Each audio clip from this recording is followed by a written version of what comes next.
Dear students, তোমরা video thumbnail দেখে ভাবছো যে লাস্ট মিনিট সাজেশনের কথা আমরা জানি, কিন্তু লাস্ট সেকেন্ড সাজেশন কি করে হয়। জাস্ট থাম্বনেলটাকে একটা ইন্টারেস্টিং করার জন্য এটা করেছি। আর তোমরা জানো ফার্স্ট সেমিস্টারের এক্সাম 5 থেকে 6 দিন পরে। এই সময় এমন কিছু স্টুডেন্ট আছো যাদের কোনো প্রিপারেশান নেই কিন্তু এক্সাম দেবে, বাট অনেক স্টুডেন্ট আছে অনেকগুলো করে লং কোশ্চেন করেছো কিন্তু মনে রাখতে পারছো না। সবাইয়ের জন্য এই ভিডিওটা। তোমরা জানো ইংলিশ অনার্সের যে তোমাদের ফার্স্ট সেমিস্টারে ডিএসসি 1 যেটা মেজর অনার্স পেপার, সেখানে 4টে 15 মার্কসের লং কোশ্চেন লিখতে হয়। আমি ওই 4টে লং কোশ্চেনের জন্য 4টে কোশ্চেনই দেবো, সেই 4টে কোশ্চেন কিন্তু পড়ে যাবো। আর শর্ট নোট লিখতে হয় 3টে, ওই 3টে শর্ট নোটের জন্য আমি 4টে দেবো। এগুলো মোটামুটিভাবে পড়ে যেও। এর পরের ভিডিওগুলো দেখতে থেকো।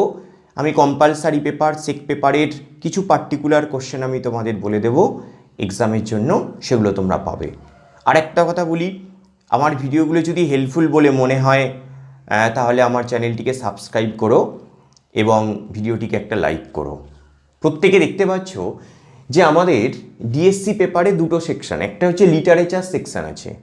লিটারেচার সেকশন থেকে তোমরা জানো যে একটা 15 মার্কসের লং কোশ্চেন লিখতে হয় আউট অফ 3, আর 3টে শর্ট নোট থাকবে, একটা শর্ট নোট লিখতে হবে।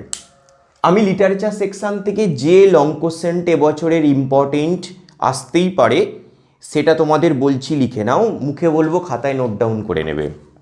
কোশ্চেনটা লেখো, estimate the contribution of the pre Raphaelite brotherhood with reference to any two poets. এটা খুব ইম্পর্টেন্ট, এটাই তোমরা আগে করবে। এটা গেল লং কোশ্চেনটা। এবারে এখান থেকে একটা শর্ট নোট লিখতে হয়। আমি দুটো শর্ট নোট দিচ্ছি, আমি শিওর যে দুটোর মধ্যে তোমরা একটা পেতে পারো। 1 নম্বরটা লেখো, write a short note on W B. Yeats. 2 number লেখো, write a short note on Thomas Gray. খুব ইম্পর্টেন্ট, ঠিক আছে। এবারে চলে আসি আমরা পোয়েট্রি সেকশন থেকে। পোয়েট্রি সেকশানে 5টা পোয়েট্রি থেকেই একটা করে লং কোশ্চেন থাকে, যে কোনো 3টে তোমাদের লিখতে হয়। আমি sunrising, sonnet 73, the second coming, 3টে পোয়েম থেকে একটা করে লং কোশ্চেন তোমাদের দেবো। এইগুলোও করে যাও, আমার ওপর ভরসা রাখো। ফার্স্ট ইয়ার এক্সাম দিচ্ছ, ভরসা করে যাও, দেখবে কোশ্চেন পাবে। প্রথমে দেখো, দ্য সানরাইজিং পোয়েম থেকে আমি একটা লং কোশ্চেন দিচ্ছি তোমাদের, এটা করে যাও। কি, consider the sunrising as a metaphysical poem. খুব ইম্পর্টেন্ট। বা মেটাফিজিক্যাল কনসিডস বলে একটা টার্ম আছে, সেটা এলেও এই অ্যান্সারটা হবে। প্রিভিয়াস ইয়ারে দ্য সানরাইজিংয়ে যে লাভ পোয়েম, এটা কিন্তু পড়েছে, আর এবছরে এই কোশ্চেনটা আসবেই আসবে। সনেট 73 থেকে, যেটা that time of year thou mayst in me behold, এখান থেকেও আমি একটা লং কোশ্চেন দিয়েছি। কোশ্চেনটা লিখে নাও, write a critical appreciation of sonnet 73, that time of year thou mayst in me behold. খুব ইম্পর্টেন্ট, কোন একটা পোয়েম থেকে ক্রিটিক্যাল অ্যাপ্রিসিয়েশন থাকে।